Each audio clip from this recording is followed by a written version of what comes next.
Perfectly formal meeting here, but I think we're going to. I think we're going to have a very interesting discussion today. My name is Howard Dorber. I am. My day job is I'm managing director of strategy at Canary Wharf Group, which is a property company that owns a big collection of tall buildings in East London. My Labour Party job is I'm the chair of the Labour Friends of Bangladesh, and we're joined by an expert panel on this subject, talking about takeaways, the experience through the pandemic and into recovery, and how Labour can offer a coherent deal for some of Britain's most important but most sort of downtrodden and put upon businesses. I'm going to say a few opening remarks myself in a minute, but first I'd like to introduce the panel. Ibrahim is known to many of us, in fact everybody in the Labour Party, as the chair of SME for Labour, also entrepreneur, British Curry Awards, businessman and restaurateur, and all around massive force of good in Labour. Giles from Deliveroo, one of the most important platforms these days for small takeaway businesses to get their product to market, and obviously hugely important during the lockdown, and I'm a customer. Rahana from City of London, where she's are you council? Yes, I'm an elected councillor in the City of London. Also entertain the takeaways and serial entrepreneur, and of course Stephen Malhotra, who is the shadow small business minister, largely small business minister, and Deputy Mayor for London and the chair of Labour Friends of India, Rajesh Agrawal, is joining us in about 20 minutes' time when he's finished another meeting, because he's got nested meetings to do. I want to say a couple of things to start with. This is a subject that's very close to my heart.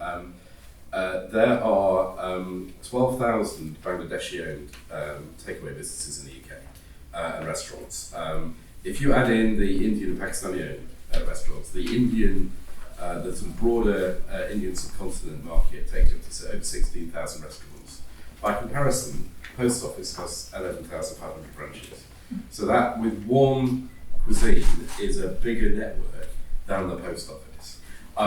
And I've been doing quite a bit of work. I've actually been working with the government's Urban Renewal Task Force. I've been doing a bit of work on high streets, and there is emerging quite a lot of work on what holds a high street together. And there's a number of things you need for a high street. One of them is an ATM, one of them is the Post Office, one is a bank, although these days that bank is much more likely to be just an ATM rather than an actual full bank branch. Something like a pub, a place to park, and a restaurant. And it's more often than not, it's a restaurant, it's a curry restaurant, or it's a Chinese restaurant, or it's a kebab shop, or it's some other sort of takeaway restaurant that is absolutely the anchor of the high street. And if you take that away, then the pub's in trouble. The ATM gets taken away because people aren't going to get money, they're not going to the pub, they're not going to the restaurant. And then all the other shops that fill the gaps in between find their footfall disappears and they go.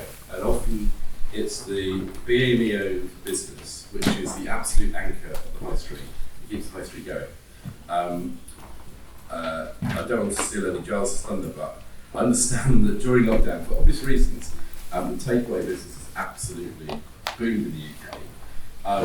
But there's also a lot of bigger players moving into that market and providing multiple cuisines from dark kitchens, and removing that central role that the high street businesses has played. This is all on top of what's been a really tough time since Brexit.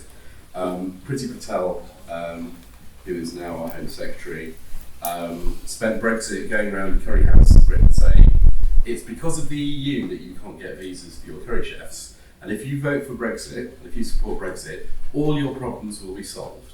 Well, that turned out not to be the case. And in fact, since the Conservative Party came into power in 2010, you can actually track back in the stats. The number of successful visa applications from Bangladesh, for example, has halved. Like literally off a cliff. just from before 2010 to after 2010. That is a policy. There's a policy they have that they're not going to have people from Bangladesh, the same pattern for Pakistan, similar pattern for India, but not for other non-EU countries, so not for United States or Canada or New Zealand. So there's an actual pattern of activity where the government has stopped giving so many visas. This isn't work visas or come and live in the UK visas. It's visitor visas, it's student visas, it's all types of visas. So this government has not been a good friend to the BME-led restaurant business, or in fact, I would say, to the whole BME community in the UK. And there is a massive opportunity here to regenerate our high streets and rejuvenate our high streets with restaurants and catering at the heart of it, and an opportunity for Labour to show that they're on the side of small family-owned businesses, the entrepreneurs that have struggled to keep people fed during the pandemic, and I would say, the backbone of Britain's local economy. So that's enough talking from me. I'd like to ask, I think, Ibrahim to start, because he, more than anything else, has worked hard to bring together that restaurant business and the concept of SMEs and labour supporting SMEs. So, Ibrahim. Thank you, Albert. And thank you for all of you for being here this afternoon. You have all seen how well Labour's Labour's front bench team, including Seema, Kia himself, and many others in the front bench, in their struggle to make our voice heard, to make our businesses well supported by the government. Keir Starmer himself has picked apart the government's erratic handling of the coronavirus. The Labour leader has rightly shone a light on ministers' stop-start approach to lockdowns, confused public messaging, and piecemeal support for businesses over the last 18 months. Now, Britain is getting back on its feet thanks to the brilliance of the scientific community in designing the vaccine and the NHS in delivering the rollout. Just as it will be a slow and careful road back to normality for much of society, so it will be a gradual return to prosperity for the small businesses that make up the backbone of the UK economy. If they have been able to reopen at all. As you would know, many of our small businesses or high streets are closed and they are finding it very difficult to reopen. I want to speak about those businesses in particular. Anyone who is active in this vibrant small business community, whether as an owner, funder, employee, contractor, union rep, or a policymaker, deserves high praise for the grit and determination they have shown since the onset of the pandemic. As we all know, the world of small business is very different to that imagined in the aftermath of the 2019 general election. The pandemic robbed some of us of our loved ones and took its toll on the physical, mental, and emotional health of many more. Others have seen the huge impact of COVID-19 jeopardize, or sadly, in some cases, bring to an end the hopes of success of small and medium-sized enterprises, as well as prosperous self-employment. In response to this, a lot has been offered by the government, but more is required. This unprecedented global virus prompted the furlough scheme thanks to our trade unions and Labour's front bench, which is set to cost around 60 billion in itself, a staggering sum. Yet Tory ministers could and should have done things differently. Yes, they have intervened early as the scale of COVID began to be visible in spring 2020, but as the pandemic wore on, the Treasury failed to show the flexibility and the imagination required to steer millions of small firms through the crisis. You may know this already, but I'd like to remind everyone that takeaway restaurants added 7.2 billion in value to the UK economy in 2020 only.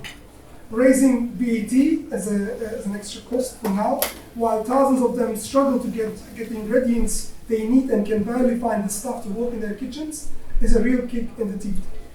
The government must use the upcoming budget to protect our restaurants and takeaways, not slap them down with costs they cannot afford. Without support, restaurants will be forced to pass this cost on to consumers if they want to survive, meaning millions of families could end up paying more for their favorite curry, kebab, or pizza. Total gross spend on takeaways in 2020, including the 5% VAT, was £15.1 billion. according to the British Takeaway Campaign's latest report.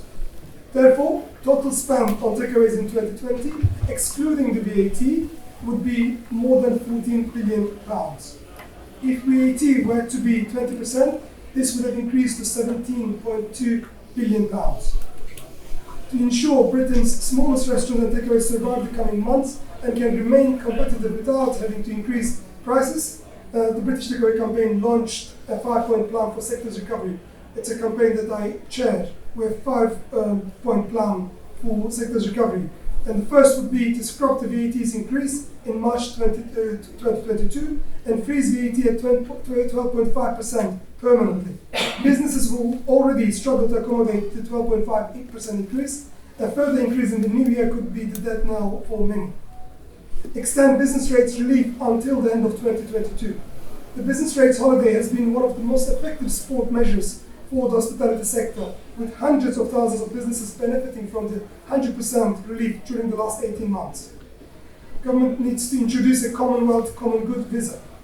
The British Takeaway Campaign agrees with the government that we should aim to upskill the domestic workforce and make the hospitality sector a more appealing career. However, this will take decades to achieve.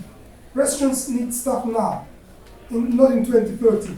So the government must introduce a visa for people from Commonwealth countries to come and work in the UK quickly and easily, plugging a gap in the labour market that desperately needs filling. Grants extension into 2022 is important. Many small businesses struggled to access the grant scheme introduced during the pandemic and found that councils were providing funding inconsistently and irregularly. Those that managed to get a grant would have used it up by now, as the roadmap to unlocking was extended, especially those in quieter areas where footfall has failed to recover.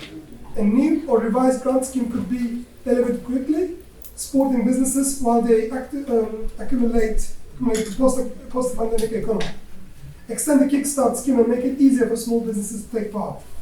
Reform business taxation to a level, bring a level playing field between the major online retailers and bricks and mortar SMEs.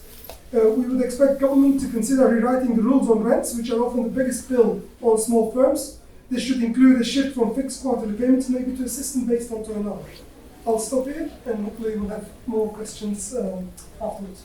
Wow, thank you very much. And a very clear plan there for action, which I'm sure we're going to come to see on Steve. She'll accept all of those in a minute. But first, can I ask Rahana to say something?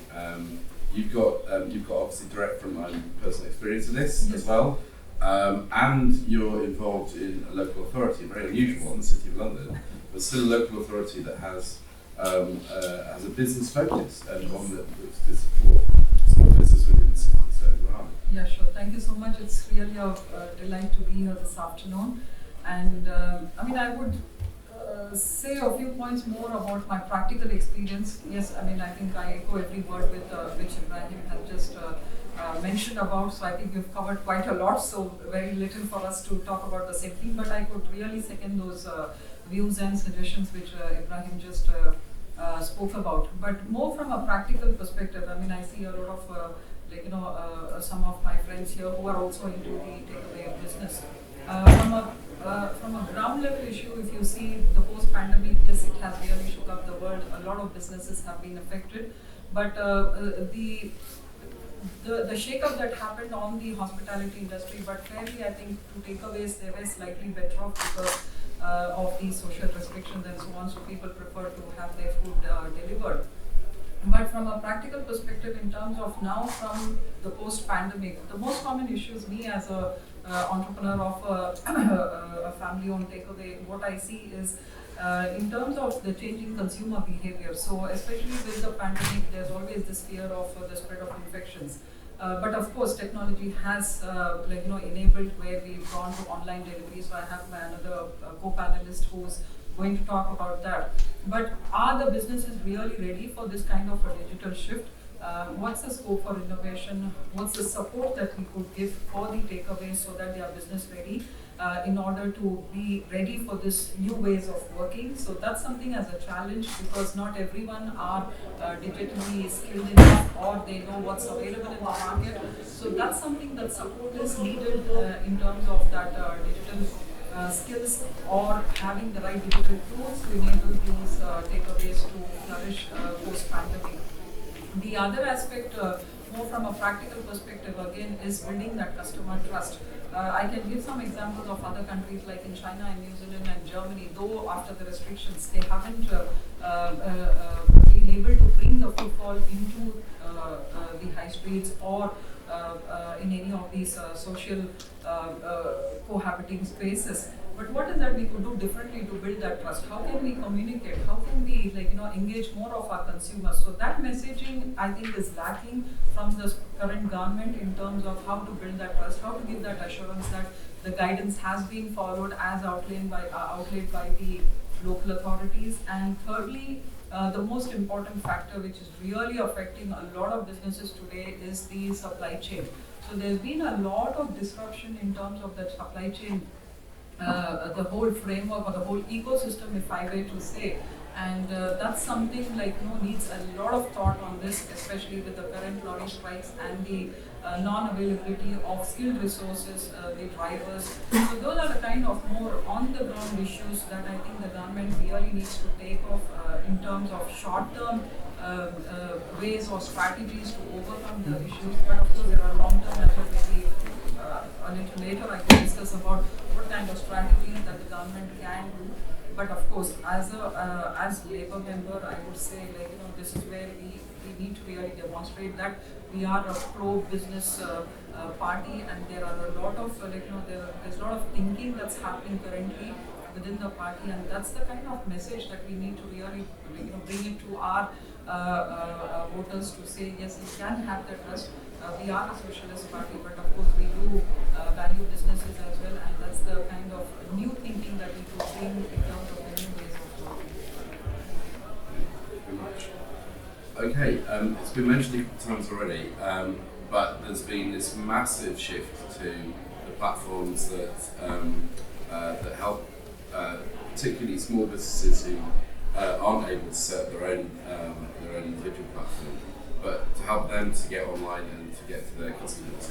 And we're very pleased that one of the biggest ones is with us today. I think I'm right in saying Deliveroo was actually founded out of Canary Wharf. I think it was, originally it was inspired by not being able to get decent food delivered to you. Very much so. So our founder, Will Shu, worked in the city and got, I think, very, very annoyed very quickly about the fact that he couldn't get anything done decent at midnight. So quit his job, became the very first delivery rider. I think the first restaurant was literally his landlord's one, the flat the restaurant he lived above. So the first year literally delivering pizzas himself, and from that the business has grown to now 12 markets, working with around 140,000 restaurants across the world, about 44,000 in America. So yeah. Wow. So what can Deliveroo do to help support this sector that is basically this?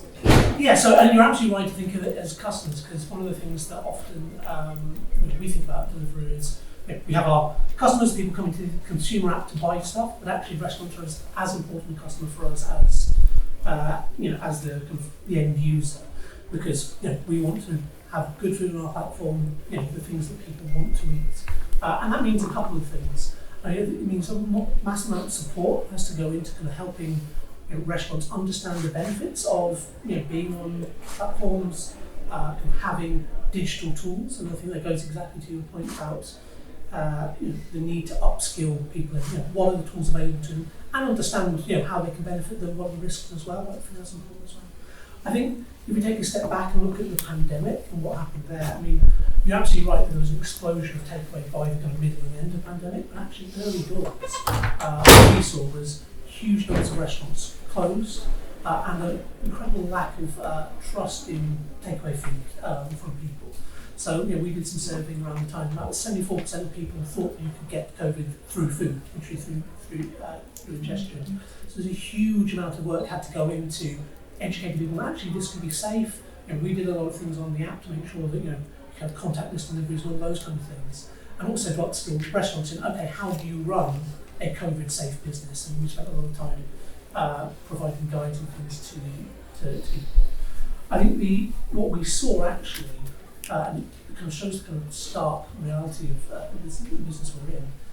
That Capital Economics did some work about the early phases of lockdown, and they found that Deliveroo and other food delivery platforms saved around about 10,000 jobs during that period in the restaurant sector, because there were restaurants that weren't closing, particularly just pre-furlough, when people were basically closing and saying to staff, "I'm very, very sorry, got to go." When furlough did come in, restaurants on food delivery platforms furloughed their staff at a rate of about 33%, compared to about 75% for the whole of the hospitality industry. So again, you could see that because they were able to do something, they were able to keep the doors open, keep the lights on, keep people working. While furlough was incredibly important, it's still 80% of salary. If you're going to be paying someone, so I think there's a huge amount of work to be done there in terms of, again, using those benefits. One good thing, hesitate to say good coming out of COVID, was actually the number of restaurants went for the first time that we have to embrace digital, and have now learned that actually having the delivery tablet in their restaurant means that not only do they have that, but actually says, well, if we do that, we probably should have a car payment machine. We should probably have tools to figure out how customers can book online, because it gets some of that initial barrier of fear about kind of moving away from old punch tills. So actually the digitisation of the sector, which has always lagged behind lots of others, has improved, and hopefully as we come out of this, that can translate into productivity benefits. In terms of where we are now, I completely agree with the points that have been made, in particular about skills. What we're seeing at the moment is that restaurants are having to choose between whether to do their delivery or whether to do their dine-in, because they don't have enough chefs to do both. And that means that they're losing revenue on one side or the other, or they're closing more days than they were doing previously. That's something that has to be sorted. And you're absolutely right, it can't be done through training. Yes, that would be long term, but actually, this is a immediate problem. The other thing I think we're still seeing is that restaurants accrued a huge amount of debt during COVID. Obviously, the rental eviction moratorium was helpful, but there's a bill still to be paid. So obviously the government's done some work on combining arbitration, but actually things like getting rid of the VAT cut in March, when we ran the numbers early on with our restaurant partners, that was the thing keeping them above water. That VAT cut was the thing which allowed them to pay staff, allowed them to kind of pay the heating bills and get ingredients. If you take that away while they're still in debt, they're still going to be paying stuff off, and the maths becomes very, very tight for a lot of people. And then finally, to kind of look at the future, there are some things that the government did during COVID which actually I think are very worthwhile keeping and retaining fully. So, and one of the challenges we have as a business is what is a takeaway? Because takeaways traditionally were the kind of single counter places, your kind of traditional Chinese, traditional pizza shops. Actually, takeaway now means any restaurants. Planning law previously has said there to be a separate plan for takeaway versus a plan for a dining restaurant. Government suspended that temporarily. Why does it exist actually? If we want to encourage business on the high street to be able to stay there, get revenue from multiple streams, then that's something that's worth keeping. The other one actually is alcohol, because the cost of buying an off license as opposed to an on license is incredibly expensive. So lots of restaurants just choose to do one or the other. Again, that was suspended during COVID. So you can serve off license alcohol, food deliveries and those kind of things with your license. Keeping those kind of things which have been proven to work during the pandemic seem incredibly sensible for, again, helping restaurants build revenue. And then I think there's a question of how we help restaurants use data better. So that's not just data about what you sold this week, but actually, who are your customers? Are you appealing successfully to young people, but less so to families, where actually the average spend might be a little bit higher? And what can you do? What dishes might work? One of the things we found with Deliveroo, you talked briefly mentioned, I can deliver editions, sometimes with dark kitchens. One of the ways that we found that they work very well for restaurants that want to expand but can't afford the bricks and mortar costs, which is incredibly expensive of getting property, is be able to go, okay, using the data, what cuisines aren't working here? I think about something like Battersea, where there was a lack of sushi, so we put sushi restaurants in there, because we knew that they would work because there was a demand that could match the data. How do we help restaurants use that data more effectively? And then finally, also the human experience, and this is something that Will, our founder, talks a lot about. The great thing about restaurants, and particularly dining restaurants, is they are a very human experience. Restaurateurs know their customers, it's all about service. it is true that the online experience takes away that. It takes away that relationship. So what can we do to help restaurants on platforms like ours tell their story, talk about their food, have that relationship with customers long term? And I think that's kind of, if you think about the evolution of use of technology from your menu on a website through to kind of using delivery, that feels like the next step and something which I think is really interesting for the future. Okay, so there's a lot to go on there, Seema, and as the next Minister for Business, hopefully, well, it could be sooner rather than later, couldn't it? Let's wait and see if Boris goes for the general election. We've come out of the pandemic crisis into a high street crisis. High streets are dying around the country, and the takeaway campaign and businesses have come up with a list of I wouldn't say demands, but a list of suggestions of things that could be kept in place or put in place to keep us going. And of course, there's a false economy here. The government's reintroduction of rates without any sort of lead-in, without keeping the low rates and facing them inside, is likely to actually choke off a lot of the recovery and kill some of these businesses. So, what can they do? What can they also do? First of all, put pressure on the government now, but also in the manifesto that's coming to protect the small businesses. Well, look, thank you very much, Howard. And I don't know any event that you do where there isn't a lot to discuss. And look, it's been a really, really good discussion so far. It's been really great to hear from Ibrahim and the report that you've led on the production of and the 5 recommendation stroke that I'll probably call them demands. I think you're just toning that down.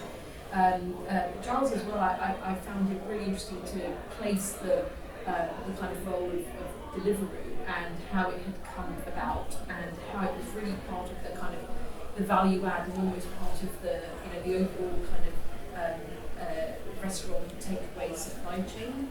In a sense, it's found a place that has enabled products to reach markets in different ways and to hopefully see growth of businesses and their reach in communities as well.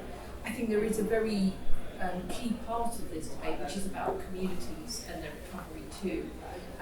And this I know that Rahman will have that experience from the family business as well, because when you are opening a takeaway or a restaurant, you generally are very mindful about how you are integrated as part of the local ecosystem, as part of the community. And as somebody who did grow up in a small community business, I remember very much what that experience felt like from within as a family business in the heart of a community. And indeed, where I grew up in Osterley, that business is now a restaurant.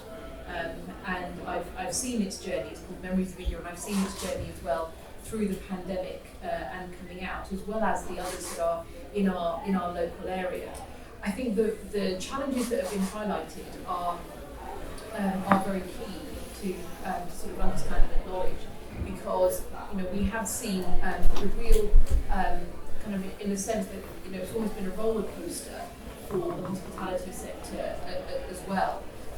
During the first lockdown, almost 90% of the hospitality sector was forced to close to contain the spread of the virus, but the 10% that were open were the takeaways, and the innovation that had to happen to try and work out whether you could keep your business open, how many staff you would need, how it was going to work, whether you were going to have collection or delivery, setting up new delivery systems like almost overnight, and then trying to bring some sense of a little bit of normality for people, even if they were sort of eating at home, but they were still having sort of night out at home, if you like. It's sort of an important part of how people got through lockdown as well. Those very, very small kind of experiences in lockdown make a very big difference to people's well-being as well.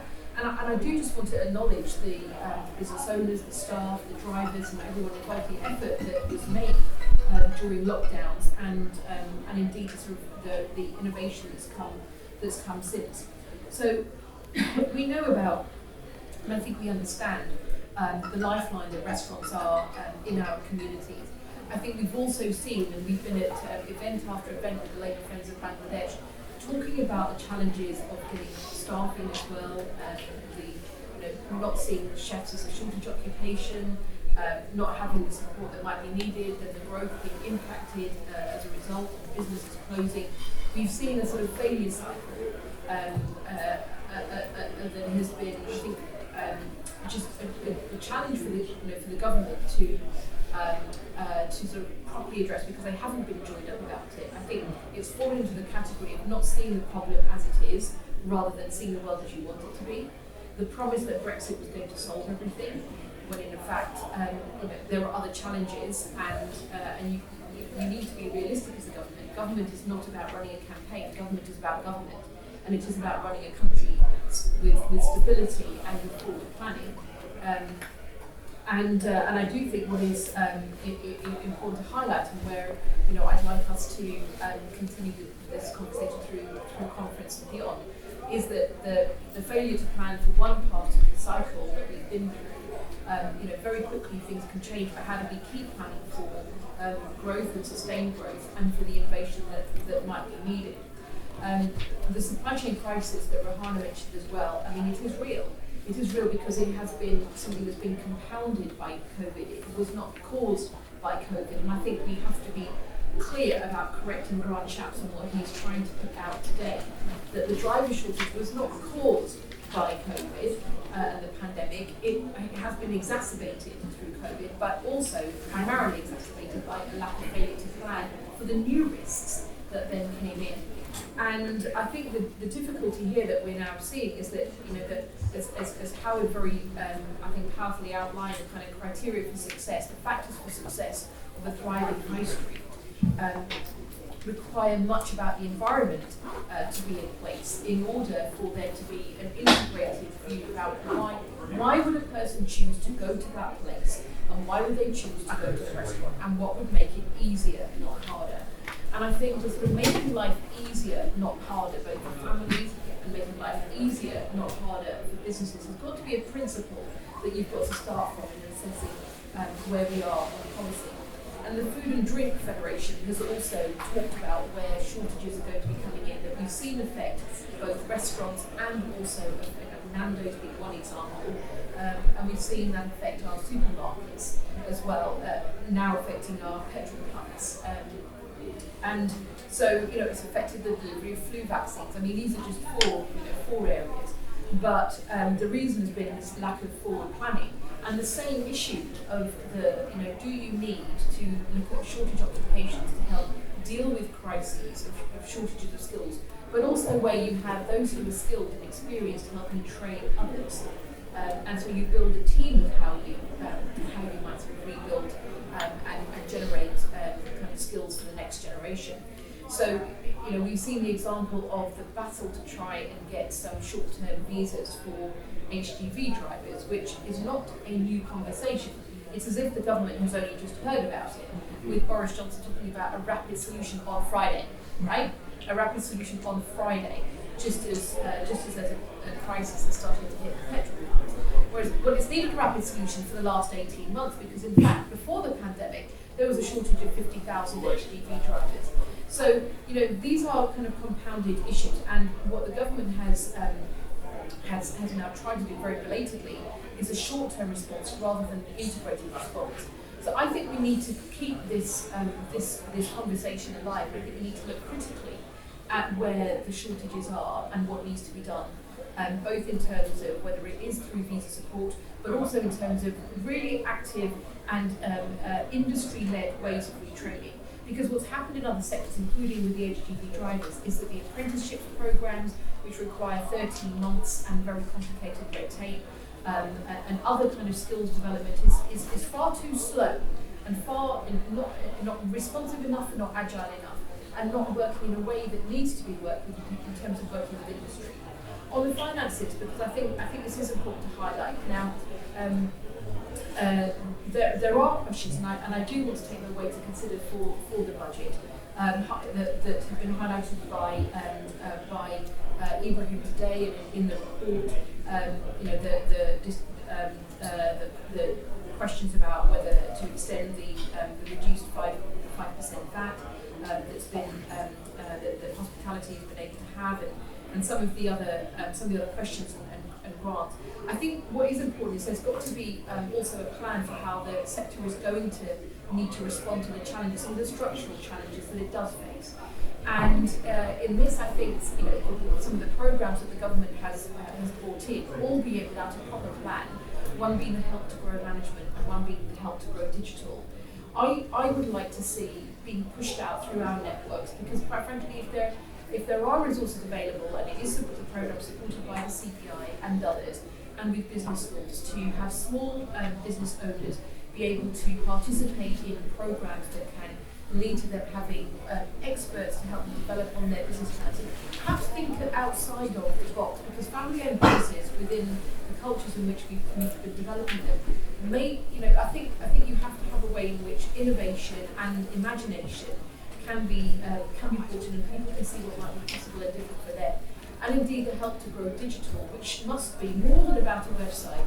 It is about saying, in the future hybrid world, and with different generations operating slightly differently in how they build a relationship with those communities, that we want to see the next generation, having a different way in which through some of the ways in which you have that relationship order, and also might have a kind of sustained way in which you're going out with friends, and even looking at what you might want to be different, for community hubs to be different in the future.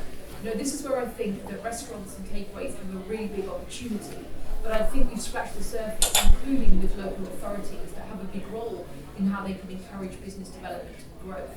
But I think the points that Howard highlighted as well are very important. I think these are points that I want to raise with our MHCLG colleagues as well. Having and our Treasury colleagues, the bank, the post office, the ATMs, all of which are under threat. I've had a battle to try and keep one ATM alive on one of our small high streets. We're down from 3 to 1.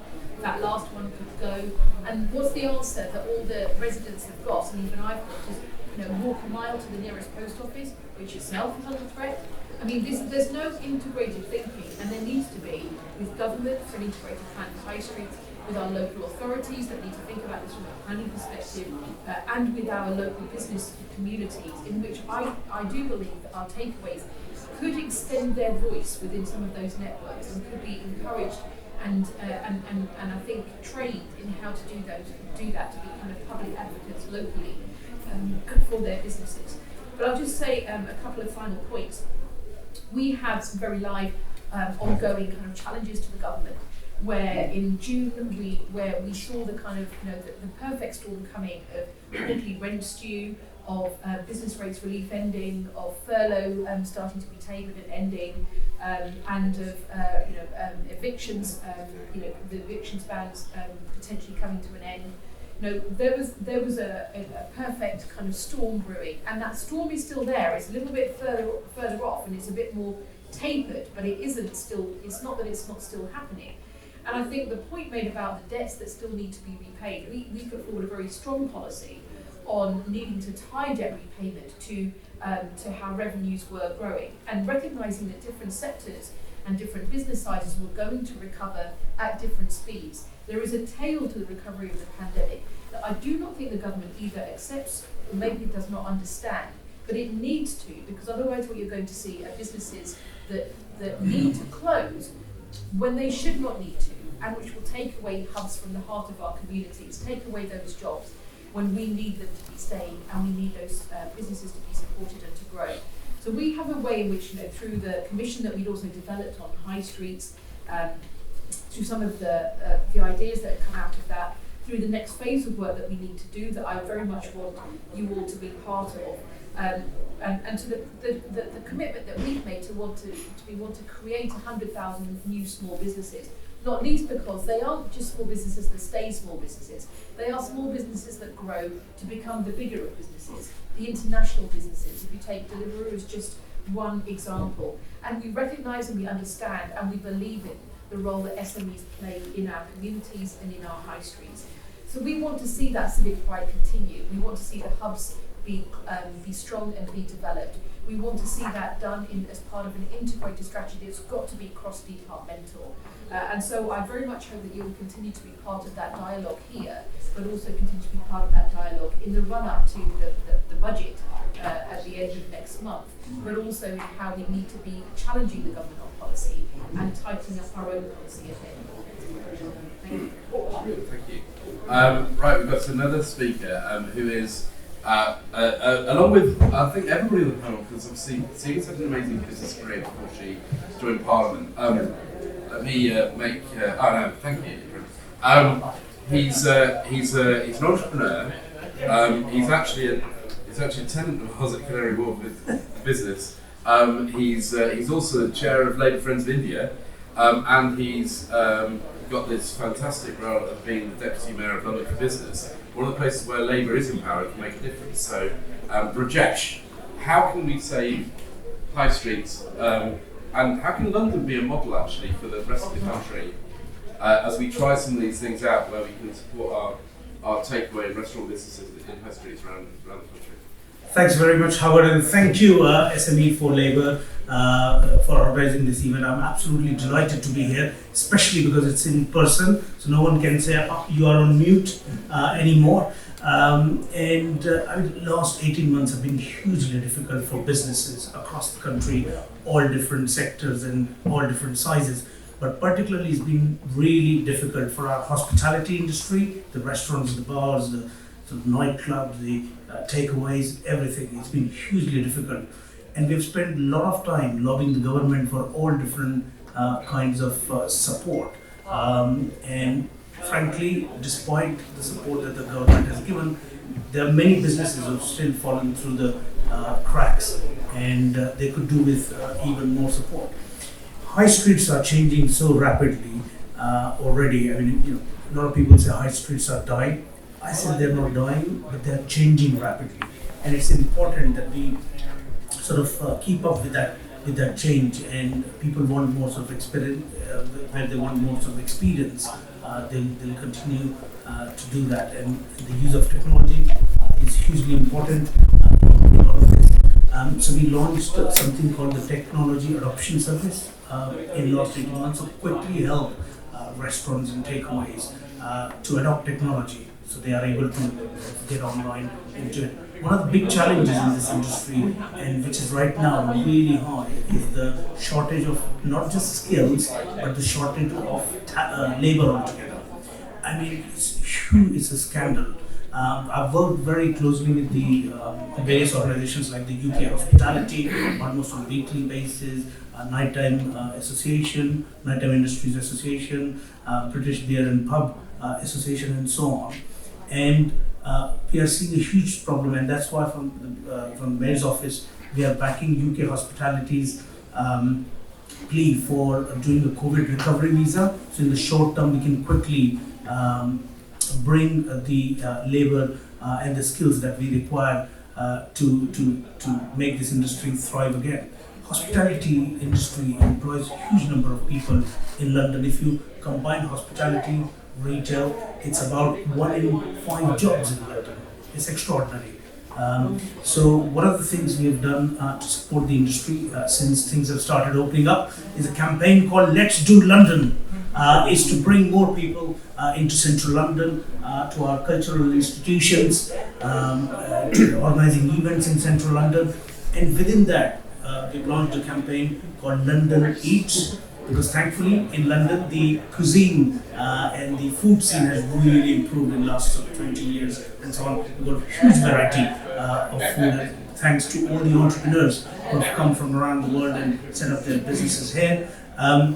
So through London Eats campaign, we want to highlight the diversity of our hospitality industry, whether it's the food markets, whether it's the sort of all different kind of restaurants, bars, market stall, food trucks, all different kinds of, we need to continue to highlight that. But it's a tough time for the industry, and the only way is to continue support.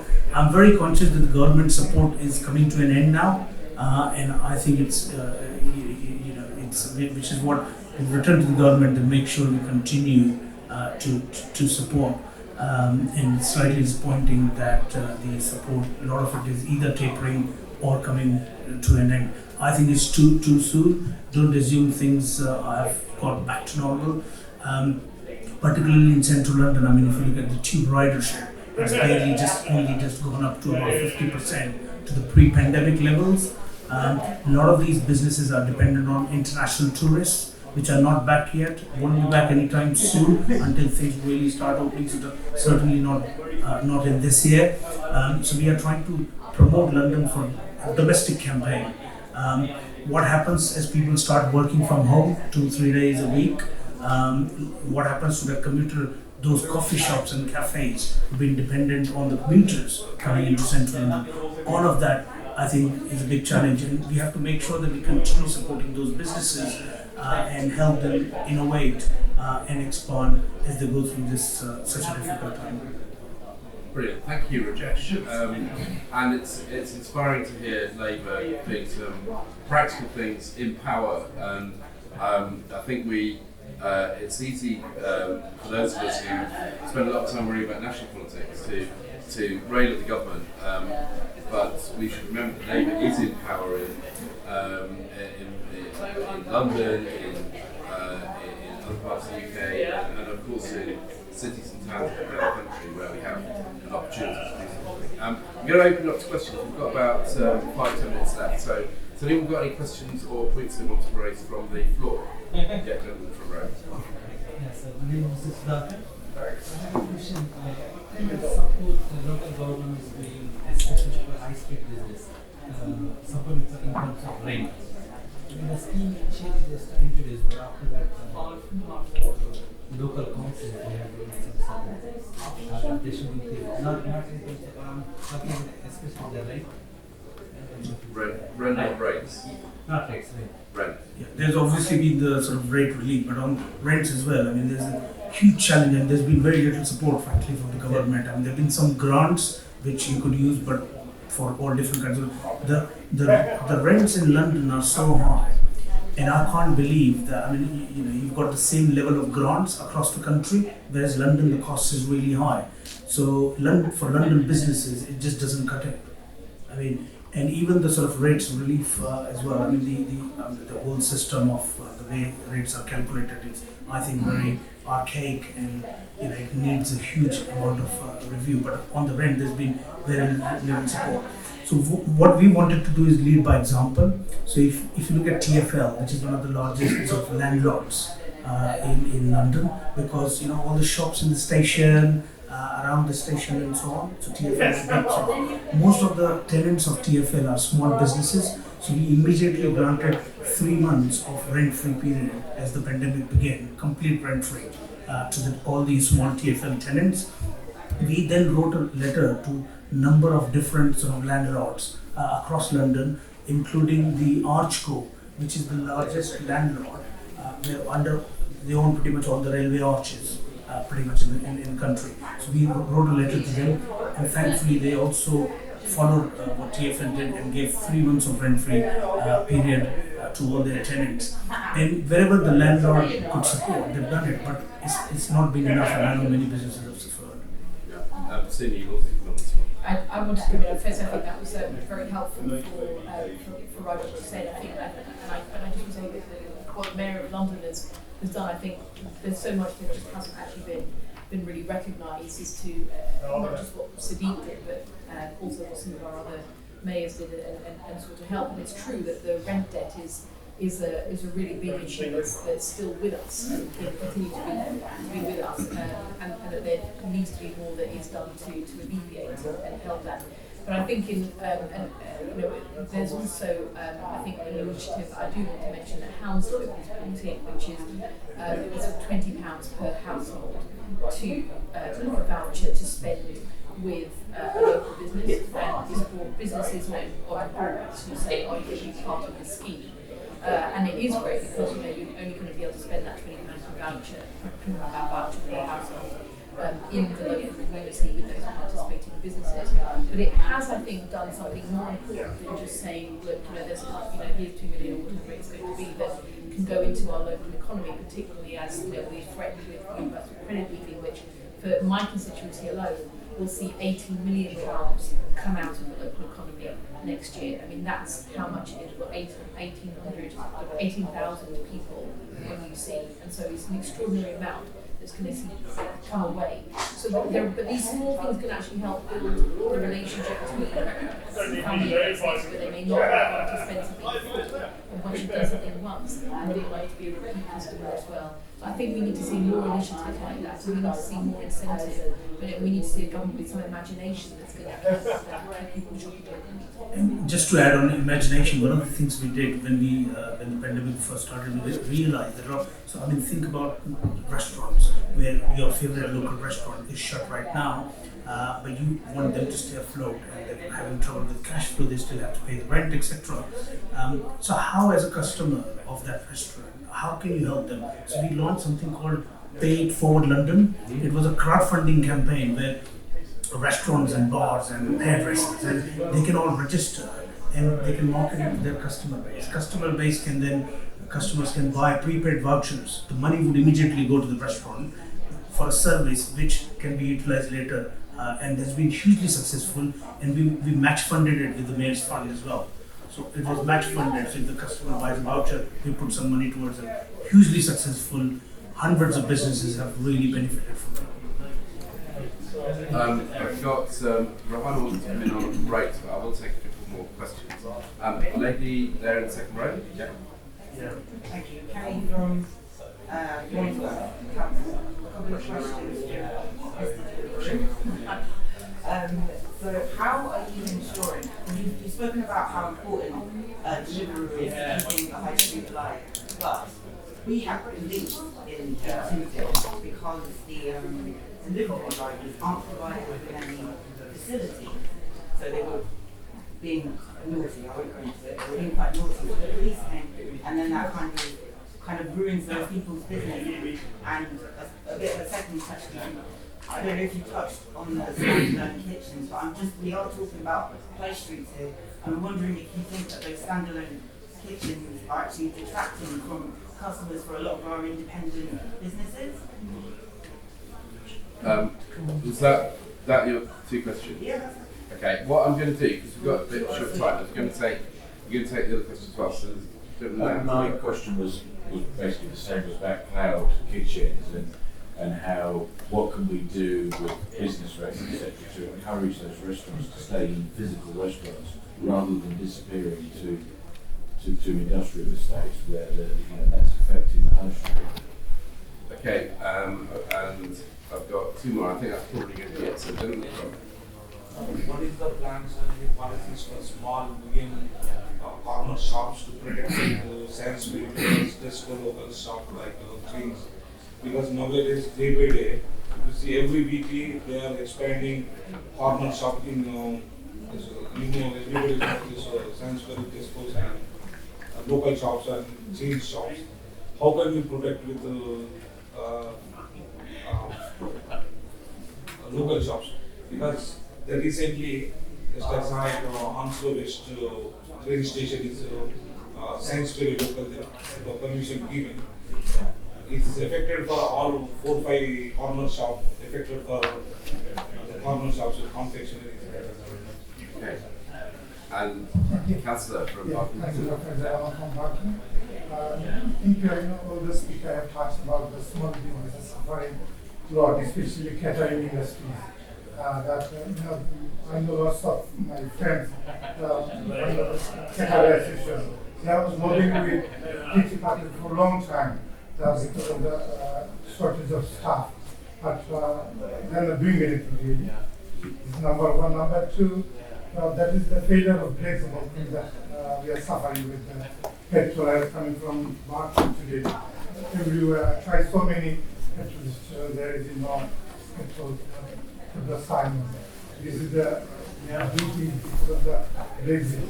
We are suffering and we suffer the food and many things.